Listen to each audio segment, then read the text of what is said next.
Today on Investigate TV Plus, secret deals for tech centers that drive your everyday life could leave communities powerless and in the dark. I'm Tisha Powell. And I'm Lee Zurich. We'll explain how these data warehouses could increase what you pay for power and push local grids to their limit.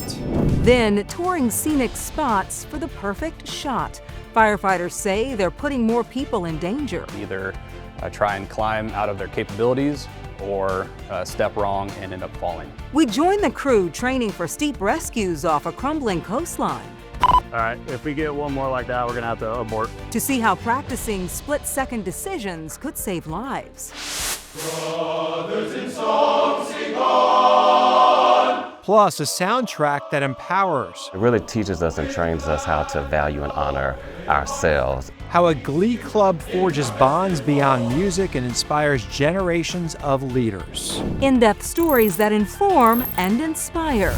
You're watching Investigate TV Plus.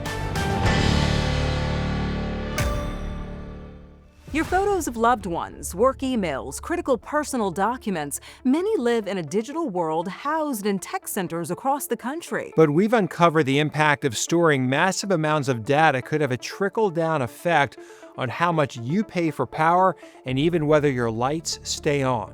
As we store more digital information in the cloud, more equipment is needed. And that tech is kept in giant warehouses, sometimes right next to residential communities.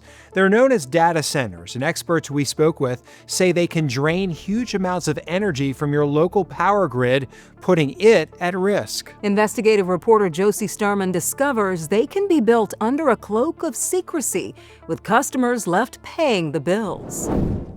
What was Ari Govani Young's oasis in suburban Virginia has been transformed into a concrete jungle. And when you look at it, what do you think about this place? Oh, it's horrible. It's absolutely atrocious. A cement shadow rising to the sky just 200 feet from her balcony. What she and other neighbors were originally told would be a retail center with restaurants and shops they could walk to was later zoned for and turned into something they can't even stand. We were the test subject to see, can we build a data center this close to a community? And yes, you can. Data centers are essentially warehouses filled with computer processors, servers, and equipment. They can be used for cloud computing and storage, the machines that make it possible to hold on to your old email and pictures. Lately, they've also become a hub for artificial intelligence. Data centers are vital to enabling critical and emerging technologies like AI that are essential to U.S. national security, our global competitiveness, and economic prosperity. The competition is a power struggle, not just to dominate the AI industry globally, but also to provide the energy needed to physically fuel data centers here at home. As massive data centers begin a physical takeover of some communities, there's also unease about the pain customers may feel in their pocketbook when it comes to supporting these facilities from Georgia to Nebraska. The concern here that data centers could put a drain on much needed resources or can impact power and water bills. They have multiple data centers and they're seeing skyrocketing electric rates. That to me should be setting off alarm bells. It's something Tyson Slocum, an energy expert with the nonprofit consumer group Public Citizen, has been warning about. Big tech wants to see someone else pick up the tab for all this expensive infrastructure. Although industry leaders say they're committed to paying the full cost of service for the energy they use, experts dispute that. And many people don't even know the behemoths that could impact their power bill are even being built. If someone wants to come build something, they should be proud and be willing to come at the very first opportunity in front of your community. But many people are being kept in the dark about the development of data centers in their backyard, with non-disclosure agreements used as the projects get off the ground. Some companies are requiring local governments to keep the details secret until certain water and power deals are locked, and it's happening across the nation. Our national investigative team sent public information requests to dozens of communities in all 50 states, asking for copies of any NDAs signed as part of data center development. We discovered some extend for years, even if nothing is ever approved, and that both parties have to agree not to share information about the project's location or details. We've heard directly from folks that very often, under the terms of the NDA, the big tech companies reach a tentative agreement with local officials, and then the local officials say, okay, now we go to the public. But by then it's a done deal. The Data Center Coalition, a trade organization, says NDAs protect company-specific information, details they might be hesitant to share given the competition. And Meta told our team that maintaining confidentiality increases the speed and efficiency of projects, pointing out that sometimes they choose not to move forward, so these agreements keep them from pulling communities through the ups and downs of the process. Still, this development can happen under a veil of secrecy, even though the projects may put a substantial strain on individual customers and the nation's power grid as a whole. The data centers and the load growth associated with that has just put a heightened sense of urgency. Jim Robb is the president and CEO of the North American Electric Reliability Corporation, or NERC. That's the regulatory group in charge of ensuring the security and reliability of our power grid. It's a very daunting challenge for the country. A test of grid reliability that's already exposed serious problems. An April presentation to federal regulators obtained by our team highlights 2 major incidents in Virginia. One of them, a near miss last summer, involves 60 data centers that simultaneously dropped off the grid and could have led to blackouts. They come off the grid in ways that we don't understand, can't predict, and can't manage. They can introduce oscillations in the grid, instability, which can eventually start to impact people's ability to use power in their homes. Back in what they call Virginia's Data Center Alley, people like Ari Gavani-Young say developers need to do more to break down the walls of secrecy before they start physically building foundations. Get your community on board, get to the meetings, be a voice, be an advocate for your community. That's all we can do. Many of the major data center companies say they're already innovating, looking for ways to reduce grid strain and use renewable energy sources. We also know several states have already proposed or are working on legislation to make sure costs related to data centers aren't passed on to everyday consumers. You can learn more about potential solutions to this power struggle on InvestigateTV.com by searching Data Center Boom. Still to come, firefighters train for the unexpected. We could be running a medical, go to a structure fire, go to a person 100 feet over a cliff, to a person being swept out in the ocean, all in one day. We get an in-depth look at how some crews on the coast prepare for emergencies that could have them going over the edge. Then later, protecting majestic marine life and the transformative experience they offer. As some call for shutdowns, we explore the solutions that could help save the tours and these gentle giants. You can watch Investigate TV Plus anytime online. Just subscribe to our YouTube channel at Investigate TV. You can catch stories and full episodes.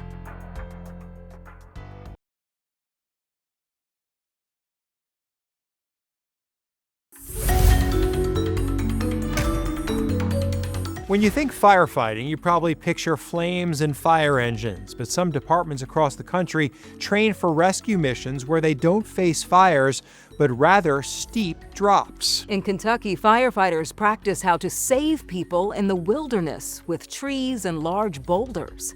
Rescuers ready. We'll haul slow, slow. While crews in Arizona use rugged slopes and deep canyons to train for extreme rescues in the mountains. But our story takes us to Oregon's coastline, where the sea meets steep cliffs. It's a stunning place to explore, and when someone gets trapped or injured, crews must know how to act quickly on the unpredictable terrain. Reporter Bonnie Silkman gets an up-close look at how firefighters train for high-stakes emergencies. On Oregon's rugged coastline, going over the edge is part of the job if you're a firefighter. Belays ready? All right. Stand by for a moment for rescuer. Rescuer's ready. Rescuer's ready. For the Cannon Beach Fire Department, rescue means ropes, waves, and split-second decisions that can mean life or death. On the coast, we live by the tide. It's a forever changing coastline. And today, they're training to save someone. And that someone is me. We're going to set up a rope system with the scenario that you're the victim that fell down to the shore. Deputy Chief of Training Operations Jason Smith says his crew trains for rope rescues weekly, but training to save an actual person only happens a few times a year. That's why alongside their fire trucks, you'll find wetsuits and jet skis. This team is prepared for anything. We could be running a medical, go to a structure fire, go to a person 100 feet over a cliff, to a person being swept out in the ocean, all in one day. Run that out up to the tree, get through there. You just pull, release. It takes a lot of equipment to affect a rescue like this. It's a much-needed upgrade as more hikers are losing their footing near steep drop-offs, where one misstep can be deadly. It's becoming more and more popular due to social media, so people are coming and wanting to get those perfect shots and either try and climb out of their capabilities or step wrong and end up falling. I'm going to get rescued soon, so the crew is going to get set up here on this cliff. Meanwhile, I am going to go down there and wait to be rescued. Move your leg forward. A rope rescue incident will have an incident commander, person in charge. You'll have an edge person who is managing the edge. You'll have your rescuer that's actually going over, and you could have 1 or 2 rescuers, maybe 3. Now, rescuer James makes the daunting descent down the 75-foot cliff. But this cliff isn't as stable as it seems. Oh. We watch as more and more rocks start to fall. All right, if we get one more like that, we're gonna have to abort. We're holding our breath as our rescuer carefully descends, finally finding solid ground. Ready to be rescued. Now it's my turn to play the role of an injured hiker and be hoisted up in the rescue basket. I'm ready, I'm all tucked in. As the crew above works to lift me up, I shield my face, bracing for a new wave of falling rocks. Oh, big rocks. These rocks are rude. Now, hanging about 25 feet up, the crew makes the tough call to stop. All right, O2, all stop. Transition to a lower. The risk of falling rocks is simply too high. How you feel? Good. It's time to go back down. We're rigged to lower. Ready when you are. More rock. Oh. That was a lot of rocks. Kind of scary. This training isn't just practice. Hey, firm, break it all down. It's preparation for the unknown. And no matter the risk, this team is always ready to answer the call. If that was a real emergency, crews told us they would have tried to keep going up the cliff instead of returning to the ground. They said the rope is what caused the rocks to fall, and because it was a training mission, they decided it was safest to call it off. They also work with the Coast Guard and have jet skis that could help retrieve an injured hiker should they not be able to make it up the cliff. Firefighters told us most situations of people falling at the coast include wearing improper footwear, taking pictures, climbing where you shouldn't, or going off trail while not paying attention. Still ahead, a college glee club creates more than just beautiful harmonies. You are more than just yourself. You are more than just a member of the glee club. See how they inspire leaders who help shape communities. But first, bucket list dreams collide with environmental concerns. They're constantly talking about shutting it down or putting some heavy restrictions on it. And I just think there's other ways to do it than that. As regulators monitor Hawaii's manta ray tours, we examined whether there's a way to keep the magic alive without harming the creatures that create it.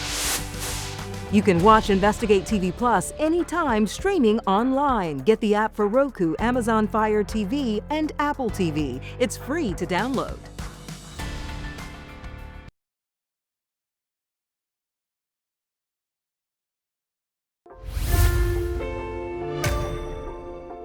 You've probably heard about snorkeling with fish or swimming with dolphins, but what about floating with manta rays? I don't think so. Me neither. You? No. But I'm sure there are some adventurous people who think it's great. People who love that kind of stuff, just not us too. Yeah. Visitors can catch the majestic sight off the west coast of Hawaii's Big Island, an area known as the Kona Coast. Boats leave the pier just before sunset. But the tours have become so popular, some have complained about safety for man and manta ray alike. Reporter Mahealani Richardson takes an in-depth look at the solutions to protect wildlife and their admirers. Just before sunset, we leave the pier at Keauhou Bay. On a regular basis, we'll have about 10 of us from Keauhou that'll come out. Bill Murtar owns the Nainoa and has been taking out small groups for manta tours for about a decade. And there are real-life manta wars. They go on. It's been on my bucket list, but haven't ever tried, so I'm excited. In a few minutes, we are just offshore.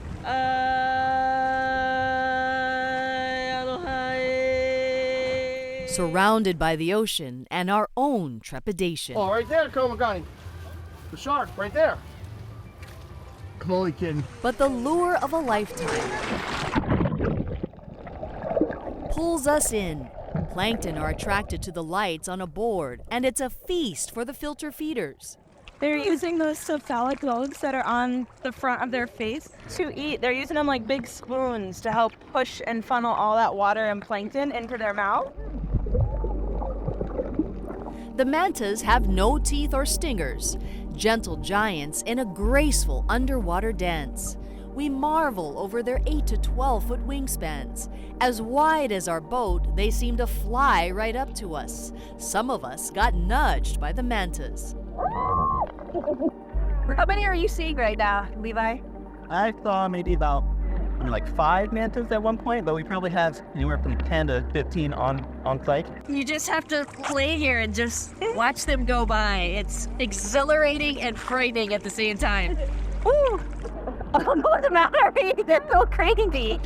Whatever you do not text them back. You can't reciprocate that feeling. Manta rays are protected, and there's been a years-long debate over potential rules and regulations for the tours after concerns about safety and overcrowding.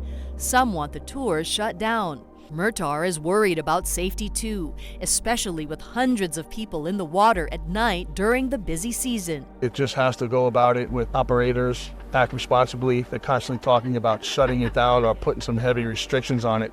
And I just think there's other ways to do it than that. The State Land Department is proposing rules that boaters tie up to buoys rather than drift with engines on, saying spinning propellers may cause harm to the rays and swimmers. Murtar hopes boaters obey existing rules before it's lights out for everyone. For now, visitors come from all over the world to see the mantas, and our group came away with a deeper respect for Hawaii's ocean. All right, I take back what I said before the story. They have no teeth, they don't sting, right? And it looked beautiful, so maybe I would. And they seem really gentle. They did, Yeah. very gentle, beautiful. All right, up next, voices echo beyond a college campus. They put in hours and hours and hours of work so that the harmony can be crystal clear. How one storied chorus builds character and creates a legacy of excellence.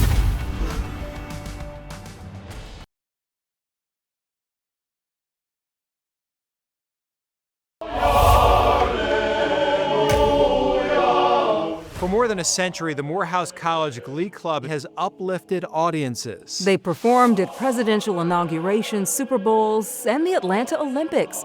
But behind every performance is a deeper mission. Their voices rise not just in song, but in leadership. Reporter Kim Clark reveals how the music lessons become life lessons. Come and let our swelling song mount like the whirling wind. This is the Morehouse College Glee Club. Brothers in song sing on. Powerhouse performers since 1911. With glad and open hearts. Minfie and Desmond Thompson, a proud member. The Morehouse College Glee Club is an imminent expression of brotherhood, a united force of dedication and commitment, and an unselfish labor of love.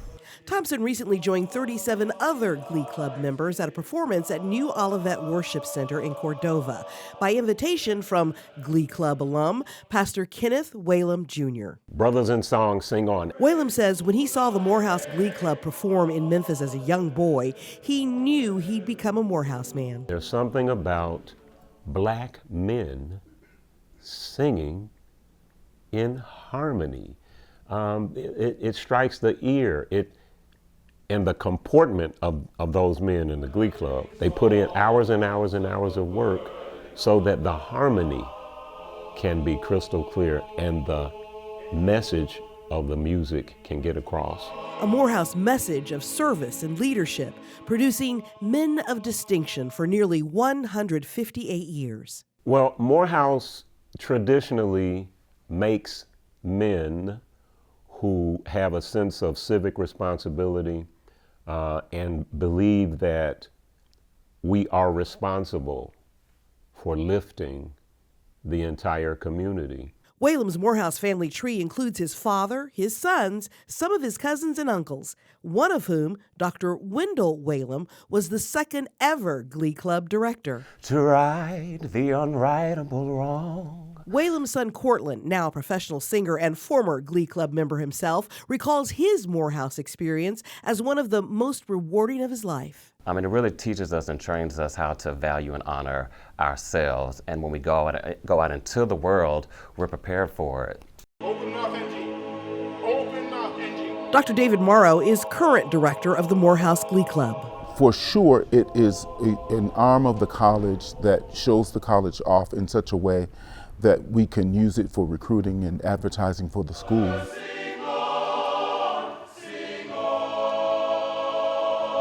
It's even more than that. It's more of remembering that you are a part of a community, that you are more than just yourself. You are more than just a member of the Glee Club. You are more than just the blazer. You are more than just a tie. You are family. You are a part of something great.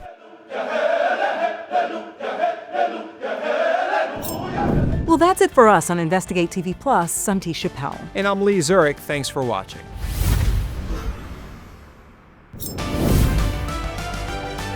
On the next Investigate TV Plus, a delayed diagnosis leaves a man in the prime of his life with a rare and grueling neurological condition. They didn't follow their policies and procedures. We uncover the signs and symptoms missed by emergency room doctors and give insight into his parents' fight for accountability.